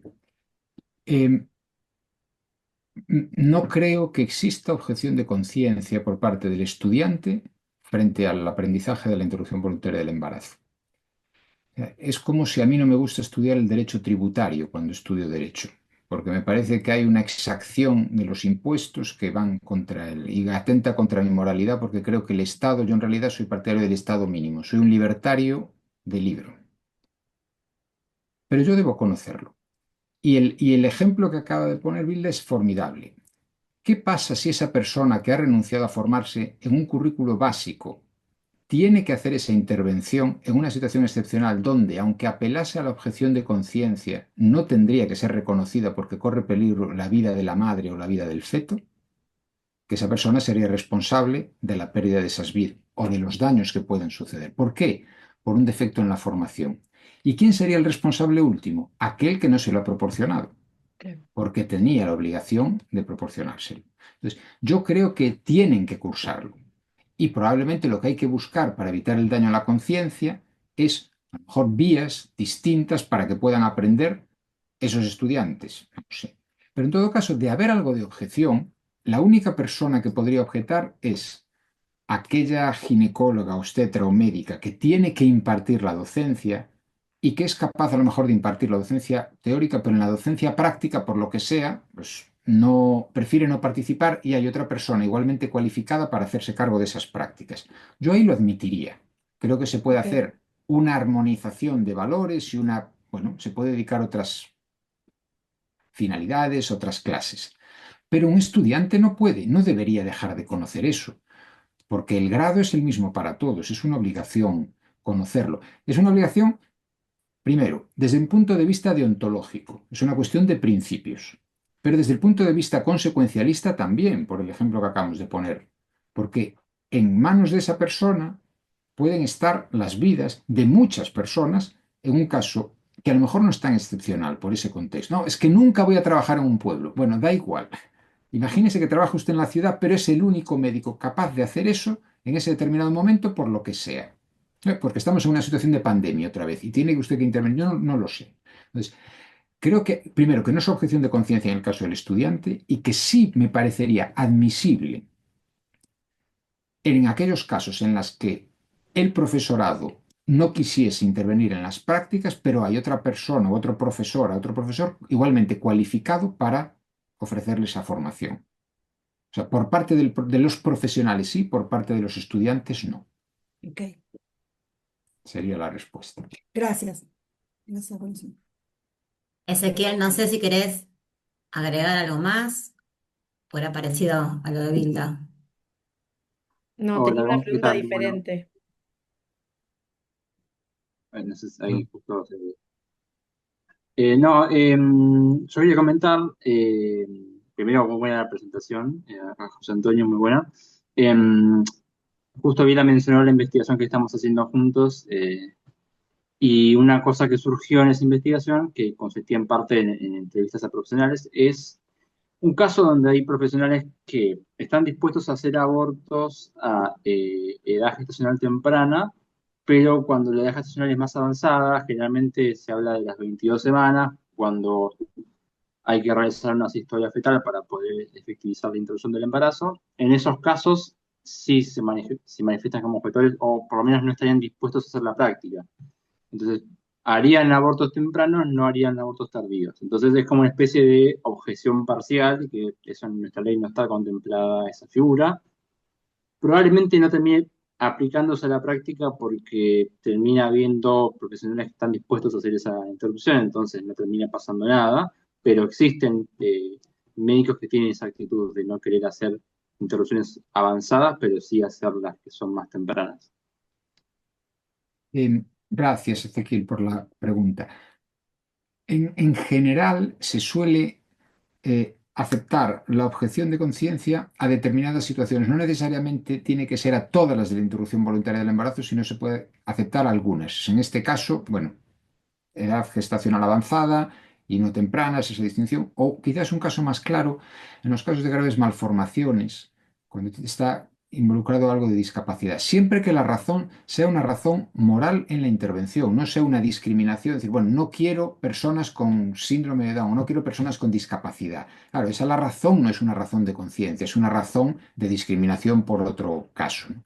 Pero en estos supuestos sí se acepta. A mí no me convence de todo, lo digo. No me convence de todo, no tanto en la interrupción voluntaria del embarazo como en la prestación de ayuda para morir, porque no acabo de ver a veces las razones por las que en unas sí y en otras no.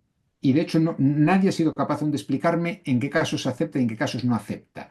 Pero sí se admite que en algunos casos se puede hacer, siempre que existe una razón moral, pues porque considera que la evolución biológica del feto hace, bueno, pues atenta realmente contra su... Considera que pues no sé, tiene una concepción gradualista del ser humano, imaginémonos, ¿no? Que considera que no es que el ser humano sea ya persona desde el momento de la concepción, sino que va desarrollándose en potencia hasta determinado momento. Bueno, aceptemos que haya una razón, una explicación científica, pero hace que el valor moral de ese ser humano sea distinto en función de los grados. Bueno, si hay una razón moral, me parece que no hay inconveniente siempre que respetemos, como acabamos de decir, que hay otro profesional que va a garantizar el derecho de esa mujer o la decisión de esa mujer con la misma calidad y la misma puntualidad.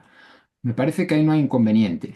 No tanto por razones prácticas, porque las razones prácticas, como decías, se pueden reservar bien, sino también por razones morales. O sea, siempre que hay una razón moral detrás que afecte a la conciencia, ese es el objetivo de la objeción, que no haya daño al funcionamiento correcto de la institución, a la garantía de los derechos de la persona que quiere recibir la asistencia y al mismo tiempo al derecho a la protección de la libertad de conciencia del profesional.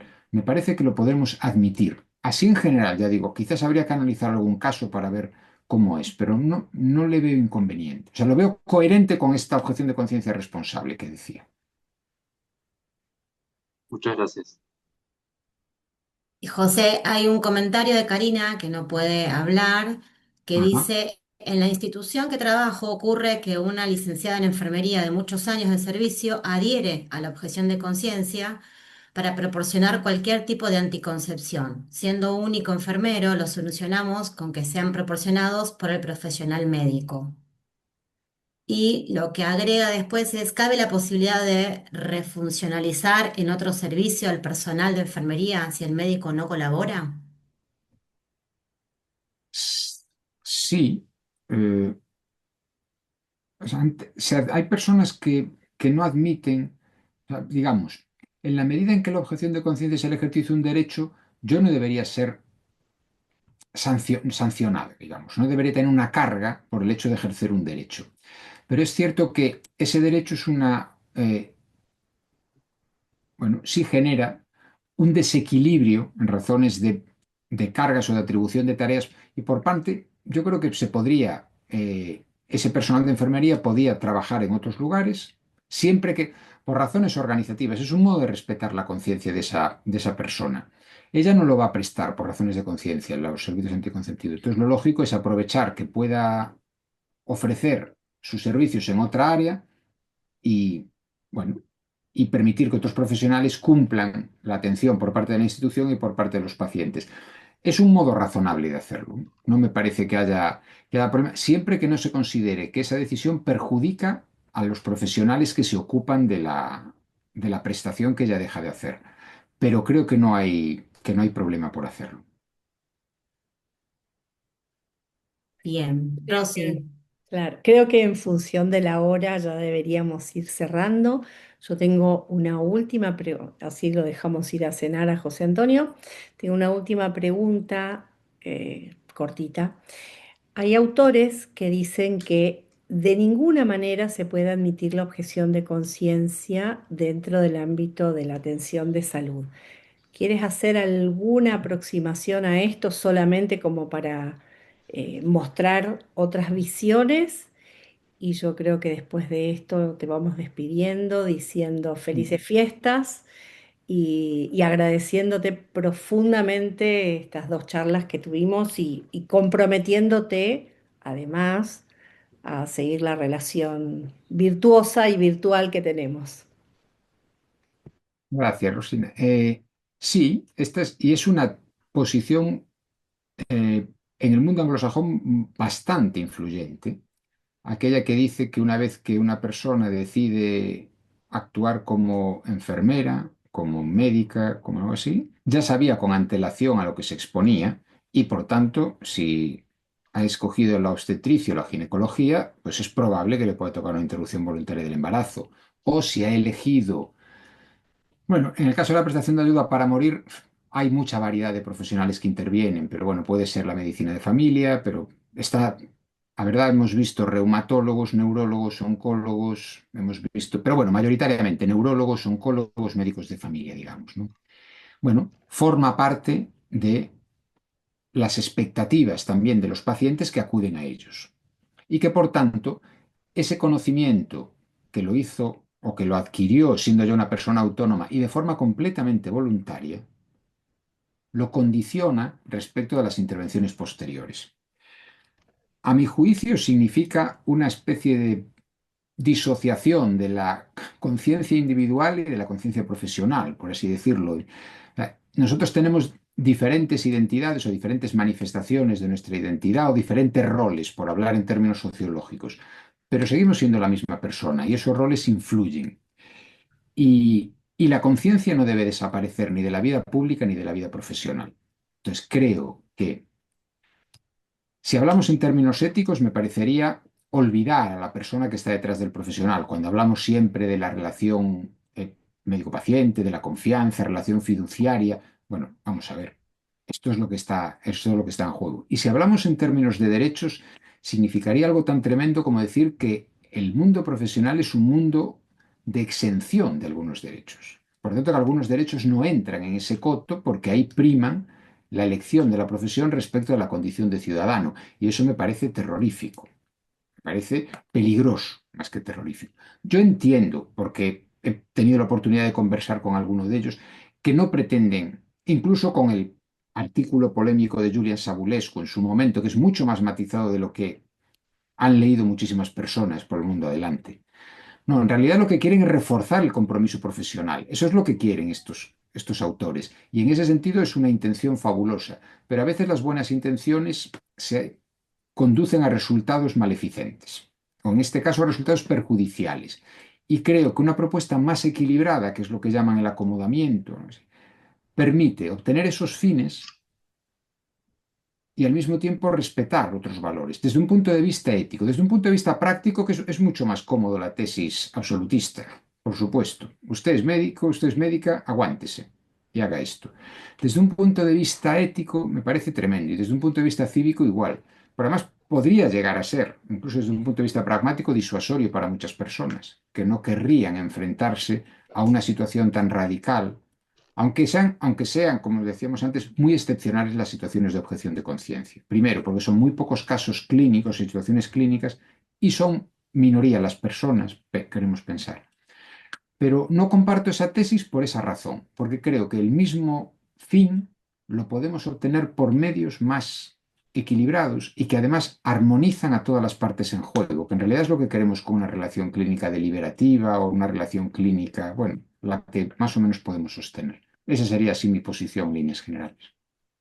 Muchísimas gracias. Ahí en el chat hay alguien que quiere alguna charla de eutanasia, así que alguna vez el año que viene te vamos a comprometer para el tema, ¿sí? Sí, sí. Nada, Bueno, yo encantado.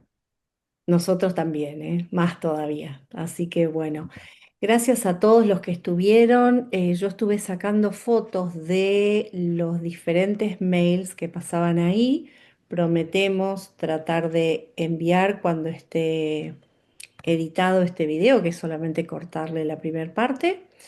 Y felices fiestas para todos. José Antonio, gracias de corazón.